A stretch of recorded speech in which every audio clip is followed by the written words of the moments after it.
10, 11 et 12. Février, une femme vole. Votre identité spirituelle. La nuit était tombée comme un linceul sur la ville endormie. Mais dans l'ombre, une silhouette féminine au mouvement félin s'activait avec une précision terrifiante. Ses doigts effilés, semblables à des serres d'aigle, se tendaient vers la lumière divine qui émanait des dormeurs innocents.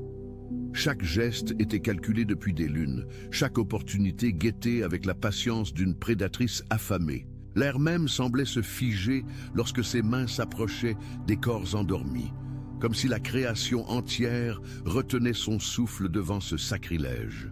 Pendant que vous sombriez dans les bras de Morphée, inconscient du danger qui rôdait, cette créature sans scrupules déployait ses ailes noires. Elle fouillait avec une dextérité diabolique dans le sanctuaire intime de votre âme, volant sans vergogne les étincelles sacrées que le Créateur y avait déposées. Ses yeux, deux braises ardentes dans l'obscurité, brillaient d'une convoitise surnaturelle en contemplant votre essence spirituelle. Chaque parcelle de lumière dérobée venait alimenter son propre éclat factice, construisant une illusion de sainteté qui ne pouvait tromper que les regards les plus superficiels. Le ciel, témoin silencieux de cette profanation, enregistrait chaque détail avec la précision d'un scribe céleste. Les anges gardiens, contraints par les lois cosmiques à ne pas intervenir directement, tournaient autour de cette scène comme des fauves en cage, leurs ailes frémissantes d'indignation contenue. Leurs épées flamboyantes vibraient dans leurs fourreaux, impatientes de trancher les liens de cette usurpatrice. Mais l'heure n'était pas encore venue. Le compte à rebours divin devait atteindre son terme. Chaque faux sourire qu'elle avait esquissé en votre nom pendait maintenant comme un lourd fardeau autour de son cou. Chaque mensonge proféré avec cette voix doucereuse qui savait si bien imiter la compassion véritable s'accumulait dans les balances célestes, faisant pencher inexorablement le plateau de la justice. L'archange Michel, gardien des portes du paradis, avait déjà scellé son sort en inscrivant son nom dans le grand livre des comptes. Attention, votre prospérité vous attend. Voici la trilogie qui va enfin débloquer votre héritage spirituel. C'est un guide en 3 étapes pour révéler ce qui vous appartient déjà. Découvrez comment vos épreuves préparent votre récolte et apprenez à recevoir la promesse divine. Cessez de croire que l'abondance vous a oublié. La clé est de comprendre le sens caché de l'élagage pour activer votre prospérité. Accès immédiat aux 3 livres. Des milliers de personnes comme vous vivent déjà la prospérité qui leur était destinée, en sortant enfin du manque. Cette offre est limitée uniquement à ce mois-ci. Pour en profiter, cliquez simplement sur le lien bleu que j'ai laissé tout en haut des commentaires, juste sous cette vidéo. Son épée flamboyante n'attendait plus que le signal pour séparer définitivement cette voleuse de lumière de ses sinistres trophées. Mais ce qu'elle ignorait, dans son aveuglement spirituel, c'est que le firmament entier s'était dressé contre elle. Les étoiles elles-mêmes, témoins impassibles depuis des millénaires, avaient commencé à chuchoter son forfait à travers les corridors cosmiques. Les nuages, ordinairement silencieux, portèrent maintenant son crime comme une odeur nauséabonde que même les vents les plus puissants ne pouvaient dissiper. L'univers tout entier retenait son souffle, attendant le moment où la vérité éclaterait comme un coup de tonnerre dans le silence d'une nuit zéro. Les premières fissures apparaissaient déjà dans le grand mensonge qu'elle avait tissé. Une dissonance presque imperceptible commençait à troubler ceux qu'elle avait bernés. Une petite voix, plus douce qu'un souffle de brise printanière, murmurait à l'oreille de ses victimes des paroles de vérité. C'était l'Esprit Saint lui-même qui déployait sa toile avec la patience infinie d'un pêcheur connaissant parfaitement chaque mouvement de son adversaire.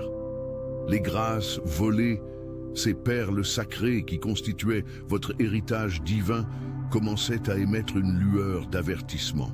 Les objets qu'elle avait touchés dégageaient désormais une chaleur étrange, comme si le métal précieux de votre âme refusait de se laisser entièrement.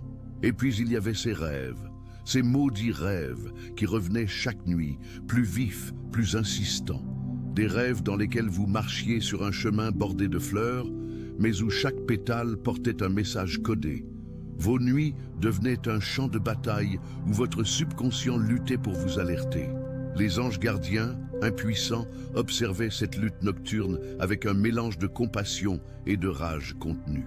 Le voleur de lumière, quant à lui, commençait à sentir le filet divin se resserrer autour de lui. Ses mensonges, les murs de sa demeure, autrefois si paisibles, commençaient à murmurer des avertissements dans le crépitement des planches qui se rétractaient sous l'humidité nocturne. L'air, chargé d'ions électriques avant l'orage, transportait maintenant des effluves métalliques. Le sang spirituel qu'elle avait répandu criait vengeance depuis les fibres mêmes de l'univers. Ses propres mains, ses instruments de rapt si habiles, développaient des tremblements imperceptibles lorsque la lune atteignait son zénith, comme si les rayons lunaires lavaient les ténèbres de leur pouvoir trompeur. Les miroirs de son antre ne reflétaient plus qu'une silhouette floue, comme si la matière même refusait de capturer son image. Pourtant, lorsqu'elle s'approchait trop près, la surface argentée se couvrait d'une buée étrange qui dessinait des symboles anciens, des langues de feu inversées, des ailes repliées sous le poids de la honte. La porcelaine de ses tasses favorites, autrefois si lisse sous ses doigts, commençait à présenter des rugosités inexplicables qui rappelaient les stigmates des martyrs. Même le thé qu'elle buvait chaque soir pour se réchausser avait pris un goût de cendre, comme si la boisson emprisonnait désormais l'amertume de ses méfaits. Les bougies de sa chambre à coucher, ces témoins silencieux de ses nuits d'insomnie, fondaient désormais de manière inégale, créant des formes grotesques qui semblaient se tordre sous le regard des flammes. La cire, en coulant, dessinait parfois des visages suppliants ou des mains jointes en prière, comme si la matière inanimée s'animait pour protester contre son existence. Les rideaux, qu'elle avait choisis pour leur opacité protectrice, laissaient désormais filtrer des lueurs étranges qui projetaient sur les murs des ombres disproportionnées, des silhouettes ailées qui semblaient l'encercler pendant son sommeil. Les rêves, justement, devenaient son pire cauchemar. Là où autrefois elle trouvait refuge dans des songes de domination, elle se retrouvait maintenant traquée par des créatures lumineuses aux yeux implacables. Des forêts de cristal où chaque arbre reflétait ses crimes dans leurs multiples facettes. Des déserts de sel où ses pas laissaient des empreintes sanglantes. Des bibliothèques infinies où les livres s'ouvraient d'eux-mêmes pour révéler des pages couvertes de son écriture. Chaque mensonge soigneusement enregistré dans la calligraphie précise d'un scribe céleste. Le pire était cette sensation d'étouffement qui venait aux petites heures, quand la nuit atteignait son paroxysme d'obscurité. Comme si une main invisible pressait sa poitrine, comprimant ses poumons jusqu'à ce qu'elle se réveille en sursaut, haletante. L'oreiller, trempé d'une sueur glacée, gardait l'empreinte de sa tête comme un moulage funéraire. Les couvertures, qu'elle avait pourtant choisies légères, pesaient soudain comme des linceuls de plomb. Mais May, les horlogies de la maison, pourtant ses mensonges, s'étaient mises. Les ailes des gardaient plus l'éclatambre. Dans les rythmes de ses journées, chaque geste devenait un rituel de plus en plus difficile à accomplir. Verser le thé demandait une concentration démesurée pour éviter que le liquide ne se renverse, comme si les molécules mêmes de l'eau refusaient désormais de servir sa main. Les portes qu'elle franchissait quotidiennement semblaient rétrécir imperceptiblement, obligeant chaque fois un effort supplémentaire pour les traverser. Les marches de l'escalier, autrefois si familières, présentaient maintenant des variations de hauteur qui la faisaient trébucher. Les animaux du quartier, qui autrefois l'ignoraient royalement, la fixaient désormais avec des yeux trop intelligents. Les chiens aboyaient en sa présence avec un excès inexpliqué de férocité. Les chats, ces créatures nocturnes par excellence, fuyaient son passage, en projetant de leur queue dressée des ombres disproportionnées sur les murs. Même les insectes, ces minuscules témoins des crimes de l'humanité, changeaient de trajectoire pour l'éviter. La nourriture dans son assiette, autrefois si appétissante, prenait un aspect répugnant après quelques bouchées. Les viandes développaient une texture bizarre, comme si les fibres musculaires se rebellaient sous sa dent. Les légumes, ces produits innocents de la terre, laissaient dans sa bouche un arrière-goût de terre humide et de feuilles pourries. L'eau elle-même, cette source de vie, prenait une saveur métallique qui rappelait le sang. Et les miroirs. Les miroirs continuaient leur travail de sape. Désormais, ce n'était plus seulement son reflet qui vacillait, mais l'image entière qui se déformait comme regardée à travers une surface liquide. Les contours de son visage semblaient fondre et se reconstituer en des expressions qu'elle n'avait jamais prises. Ses yeux, dans le reflet, prenaient parfois une couleur étrange. Comme inondés d'une lumière, les nuits du 10 au 12 février 2024 s'annoncent comme un tournant cosmique irréversible. Une femme, drapée dans les ombres de ses propres tromperies, a cru pouvoir s'approprier ce qui ne lui appartenait pas. Chaque geste volé, chaque parole empruntée, chaque sourire dérobé a laissé une trace dans le grand livre céleste. Les anges, scribes, impassibles, ont consigné chaque infraction avec une précision implacable. Leurs plumes d'argent gravaient dans l'éther les détails les plus infimes. La manière dont ses doigts se crispaient lorsqu'elle imitait inconsciemment vos gestes, le léger retard de ses paupières lorsqu'elle reproduisait vos expressions, comme si son visage peinait à suivre le rythme de ses mensonges. L'air autour d'elle commence à se charger d'une électricité étrange. Les objets qu'elle touche perdent progressivement leur chaleur, comme si la matière elle-même refusait son contact. Les miroirs, ces portails silencieux vers la vérité, révèlent par intermittence des fragments de sa véritable nature. Une silhouette déformée, des traits qui semblent fondre puis se reconstituer dans un grotesque ballet. Parfois, son reflet prend un temps infime à imiter ses mouvements, comme s'il hésitait à reproduire le mensonge. Les animaux, ces êtres purs dont les sens perçoivent l'essence véritable, se détournent de sa présence.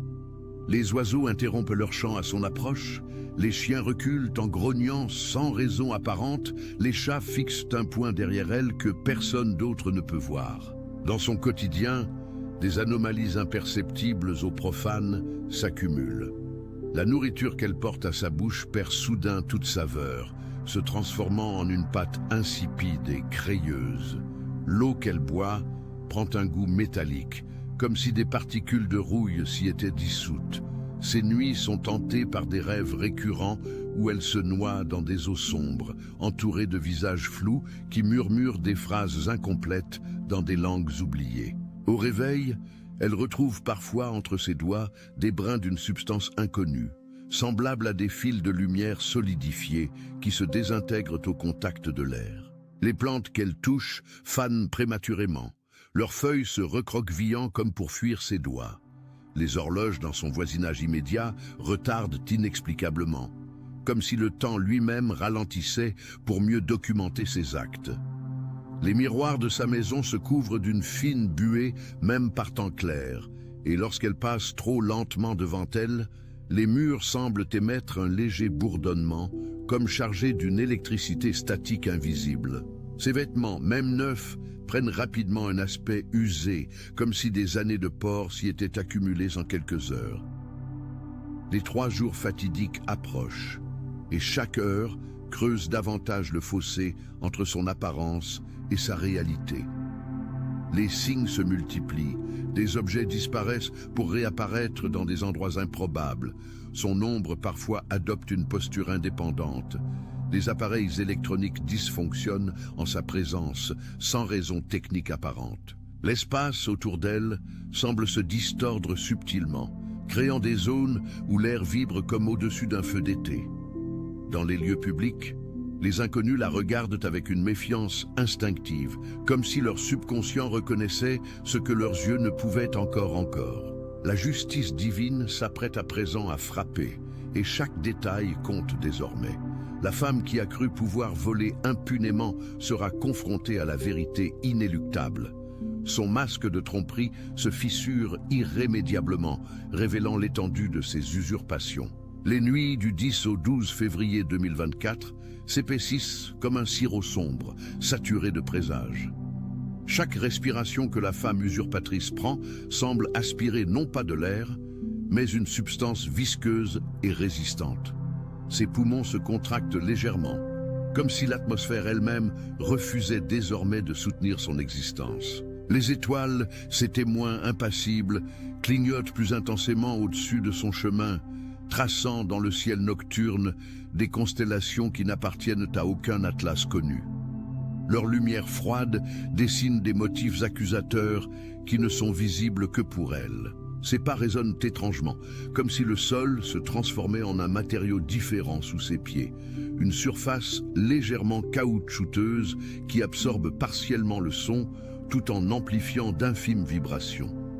Les murs des bâtiments qu'elle longe semblent palpiter imperceptiblement à son passage, leur surface lisse développant des ondulations passagères comparables à celles que produit une pierre tombant dans l'eau.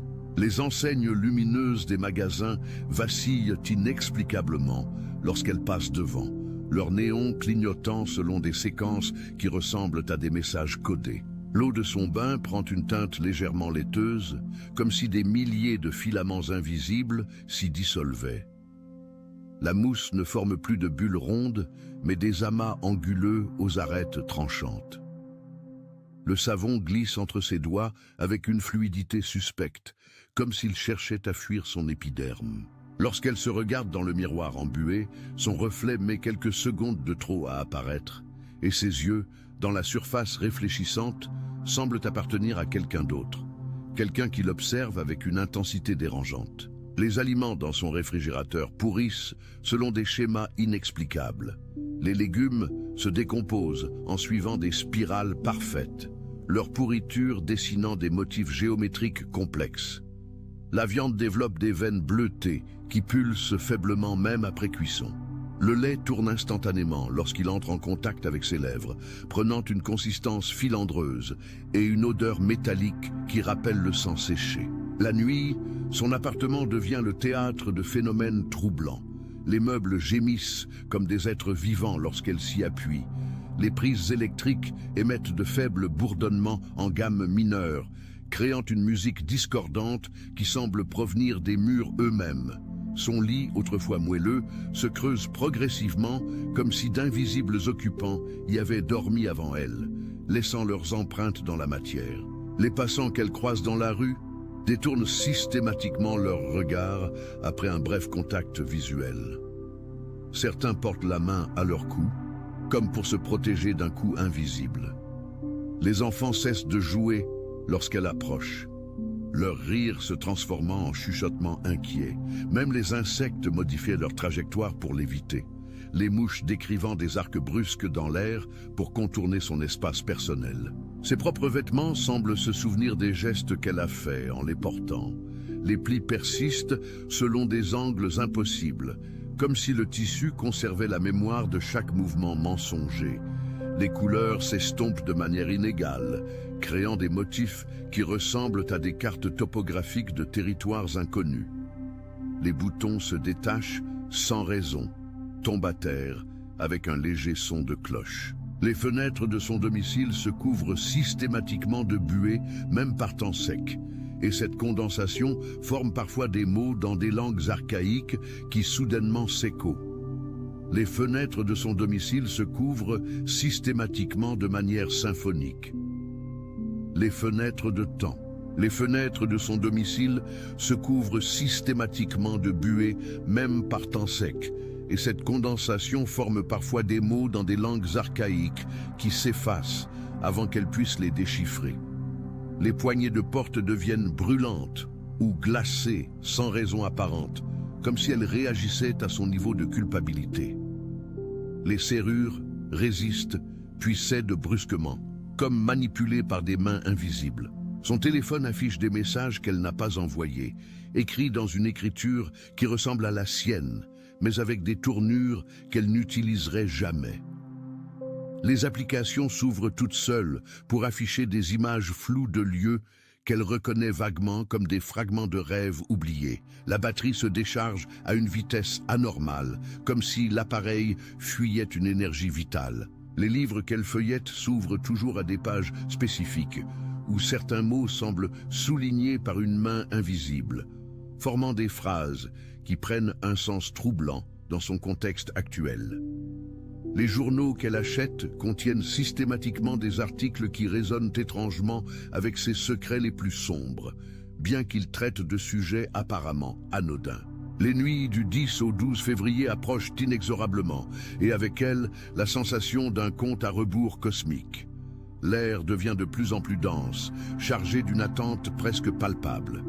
Les sons s'étirent et se déforment, comme si le temps lui-même se préparait pour un événement capital. L'ombre portée des objets s'allonge démesurément, trahissant une lumière qui ne semble plus obéir aux lois de la physique. Chaque détail, chaque anomalie, chaque signe précurseur converge vers un point de non-retour où la vérité éclatera dans toute sa splendeur terrible. La femme qui a vécu dans le vol et le mensonge se trouvera face à face avec la justice immanente de l'univers sans possibilité de fuite ou de compromis. Les anges scribes ont terminé leur compte-rendu et leur verdict est sur le point d'être exécuté avec une précision implacable. Les lois cosmiques reprendront leur équilibre et ce qui a été pris sera restitué. Les nuits du 10 au 12 février scelleront son destin dans le grand livre de l'existence. Et aucune prière, aucun regret ne pourra en altérer l'issue. L'univers a patienté, observé, et maintenant il agit. La pièce qui l'entourait n'était plus la sienne. Les murs de sa chambre, autrefois si rassurants avec leurs fissures familières et leurs angles rassurants, semblaient maintenant respirer d'une vie propre, se contractant et se dilatant à un rythme imperceptible mais implacable. Le papier peint, jadis orné de fleurs fanées aux couleurs passées, ondulait comme une surface liquide, ses motifs se déformant pour former des visages éphémères qui s'évaporaient dès qu'elle tentait de les fixer du regard.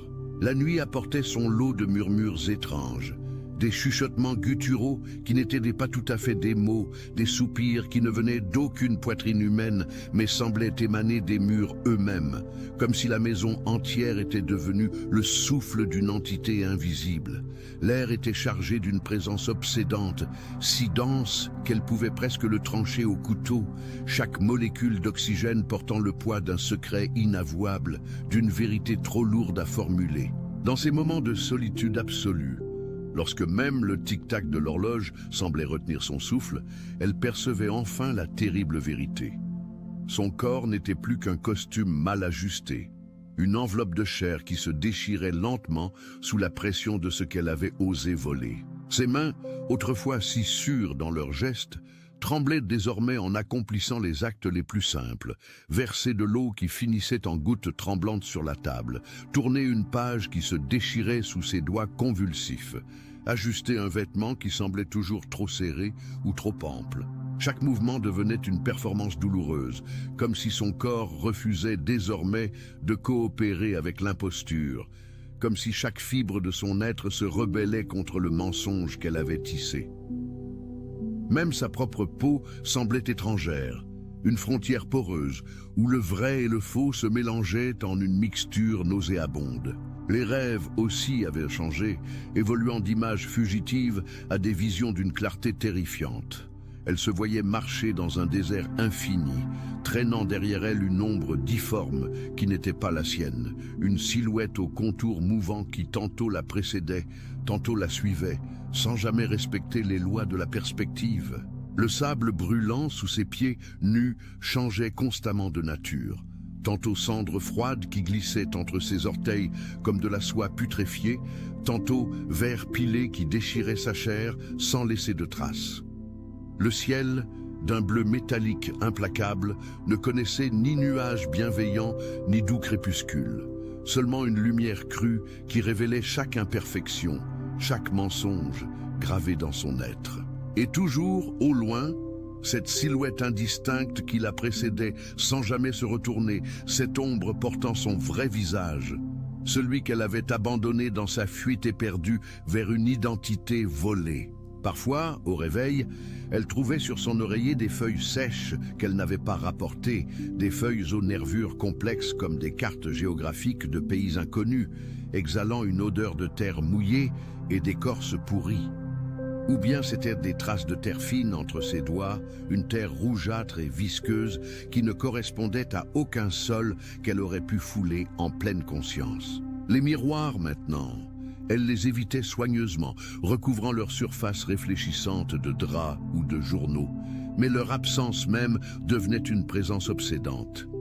Elle sentait leur surface lisse et froide derrière son dos, même dans les pièces où elle savait pertinemment qu'il n'y en avait pas, comme si la maison entière s'était transformée en un gigantesque appareil de vérité, prêt à révéler son imposture à la moindre faille dans sa vigilance. Les saisons tournaient, indifférentes à son drame, comme elle l'avait toujours fait et comme elle le ferait toujours. L'hiver apportait son manteau de silence blanc, étouffant chaque son sous une couche de neige immaculée qui accentuait pourtant chaque tache, chaque imperfection dans le paysage de sa vie. Le printemps suivait avec ses bourgeons éclatants, ses promesses de renouveau qui sonnaient comme autant de moqueries à ses oreilles.